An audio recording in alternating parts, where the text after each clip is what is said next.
Olá, gente, seja bem-vindo ao canal Teologia Puritana. Estamos aqui novamente para a gravação de mais um vídeo para o nosso canal, através do Facebook, e depois nós encaminhamos para o canal no YouTube, canal Teologia Puritana. Neste vídeo, vamos fazer um rápido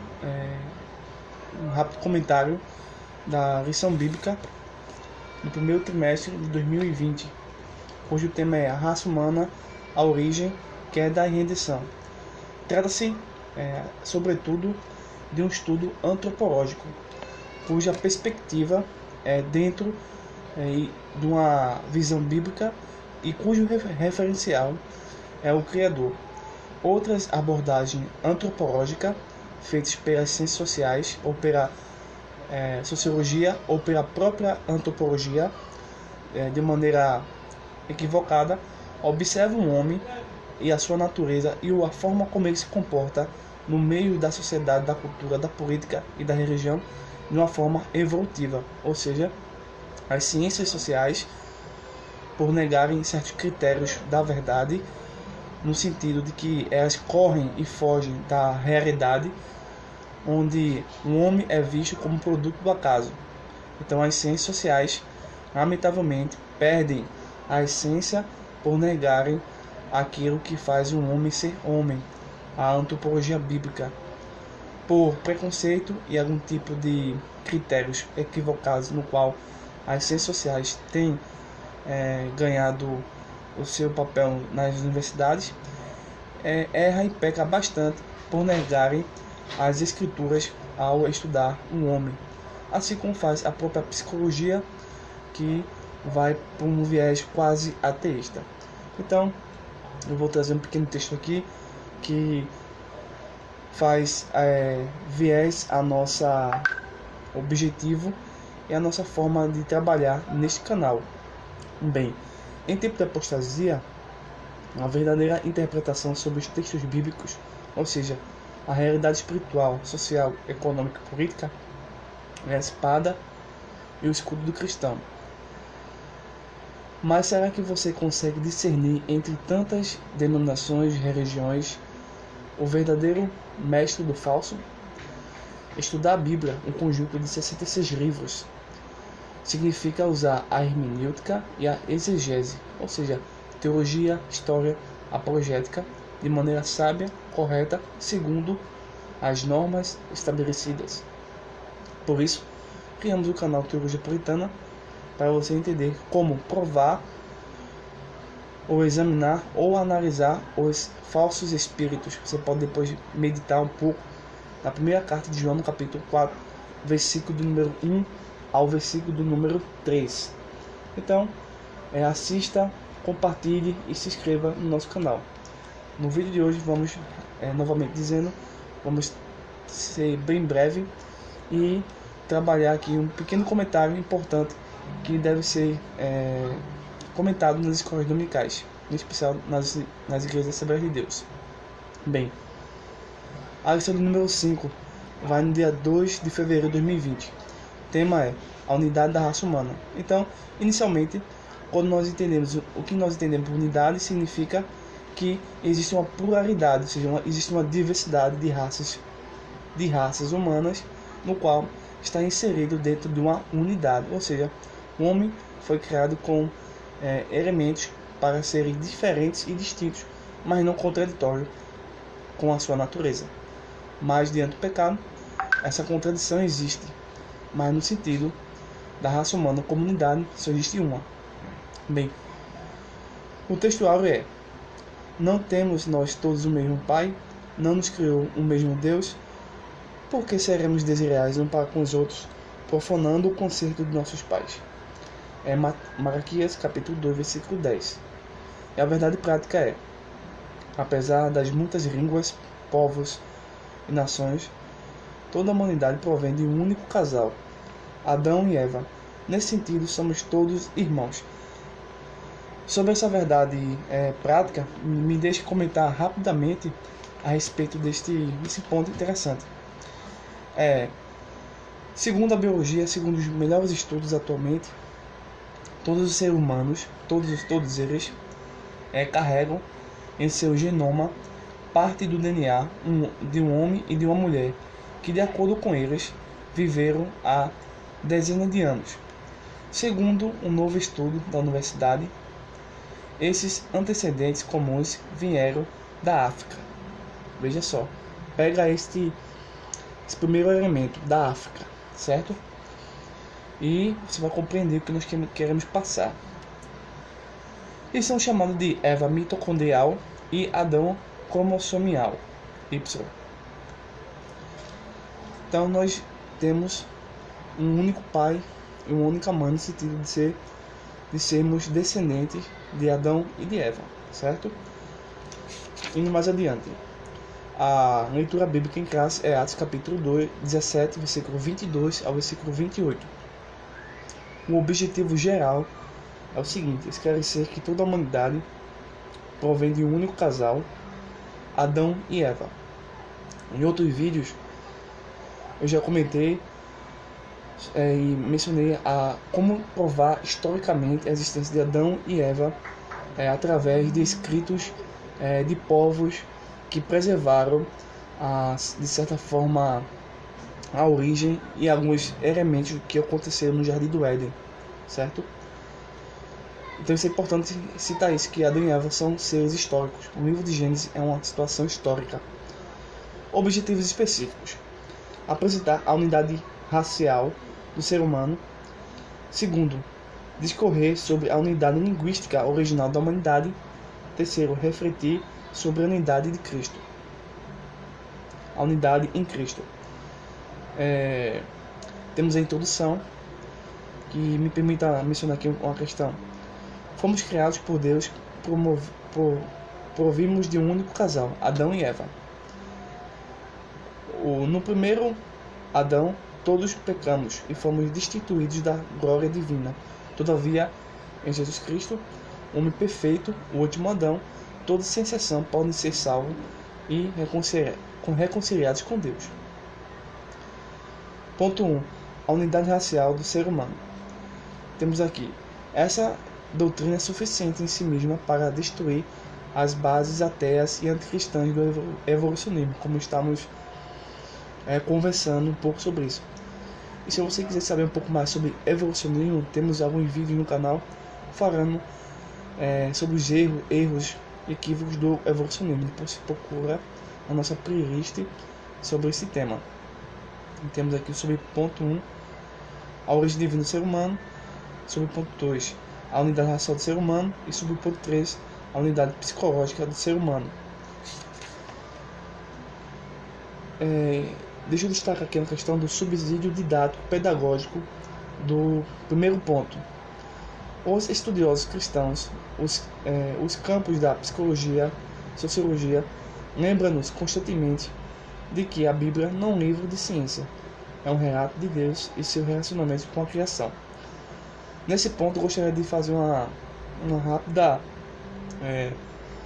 situação. Mesmo não sendo um livro de ciência, ou seja, não um livro que vai provar através de métodos científicos padrões da natureza, né? Muitas pessoas atualmente que têm ganhado a custas de mitos, utilizando as escrituras para divulgar o mito e o equívoco da Terra plana. Uma pessoa que acredita na Bíblia e diz que a Terra é plana, sem dúvida está dizendo que a Bíblia é um livro de ciência. A Bíblia não é um livro de ciência, não existe nenhum texto original científico. Nós temos textos poéticos, temos textos proféticos, temos textos históricos, temos cartas, temos poesias, temos literatura sapiencial, entendeu? Mas não temos uma literatura científica, ou seja, vamos supor, encerrar esse ponto aqui, no sentido de que não é um livro de ciência, mas é a palavra inspirada por Deus, inerrante e infalível. Por exemplo, alguém que diz que a Terra é plana baseada na Bíblia ou em qualquer passagem, não, Terra é plana porque tal passagem diz isso, certo? Mas nessa passagem existe um método científico mostrando pelo qual o escritor realizou, testou, experimentou e comprovou que a Terra é plana? Não. Então, você já dá um checkmate, você já encerra a questão, por quê? Não é um texto científico. Se fosse um texto científico, teríamos em todas as páginas da Bíblia a experiência, o método, a comprovação, a experimentação e a prova. Isso não existe. Por quê? É um método científico e cabe à ciência dizer como é e o que é, que já é uma outra esfera da realidade no qual Deus trabalha para conduzir o homem à sua melhoria e à sua performance na sociedade, mas ele tem que caminhar de outra forma. Já no ponto 2, temos o seguinte: a unidade linguística original da humanidade. Ponto 1, a língua original da humanidade. Ponto 2, a confusão linguística em Babel. E o ponto 3 do ponto 2, que é o subtópico, indícios da linguagem primitiva. Nesse ponto aqui, só vou frisar uma coisa importante, que aqueles que ficam divulgando doutrinas erradas no sentido de que o nome de Deus é nome hebraico, é Jeová, o nome de Jesus é Yeshua ou Yehoshua, certo? Em especial o movimento do nome sagrado, que usa, não porque é hebraico, não. Originalmente, as discussões antes de Abraão não foram discussões em hebraico, foram discussões em um tipo de idioma no qual não sabemos. Só depois, com Abraão, vai surgir o aramaico, o hebraico, e nós podemos falar aí do hebraico, mas antes não, certo? Então é importante entender isso. A língua falada por Adão e os seus descendentes imediatos até Noé não era o hebraico, mesmo porque o idioma falado pelos israelitas só viria a formar-se em termos definitivos bem mais tarde. Então, isso aqui quebra o argumento das testemunhas de Jeová e o argumento do movimento do nome sagrado, porque quando a pessoa determina que o nome de Deus em hebraico é tal coisa e não se pode traduzir isso e começa a criar aquela argumentação equivocada, é só citar essa passagem, esse entendimento, no qual você vai quebrar de vez o argumento deles. Indo mais adiante, no ponto 3, em Cristo somos todos um. Primeiro ponto do tópico 3. O pecado universal de Adão. Segundo ponto, as consequências universais do pecado de Adão. Em Jesus Cristo, o segundo Adão, todos podemos ser salvos. Então, esse é o ponto 3 do tópico 3. Citando aqui, no ponto 1, no tópico 3, o pecado universal de Adão. Afirma o apóstolo Paulo que através de um só homem o pecado foi introduzido no mundo. Então, é importante compreender que existe sim uma diversidade humana, tá certo? Que acompanha a humanidade, mas que existe a unidade nessa situação. Meio que esquisita e até complexa e complicada de entender, existe a unidade. É importante frisar que não só Adão e Eva são reais, mas os atos que cometeram foram reais. Então, nós necessitamos de uma redenção. Sem isso, não haveria sentido. Para concluir esse nosso comentário, gostaria de citar aqui Atos capítulo 17, versículo número 26.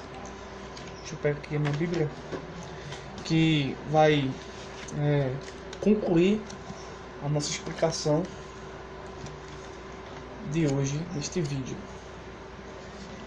Diz assim, Atos 17, verso 26.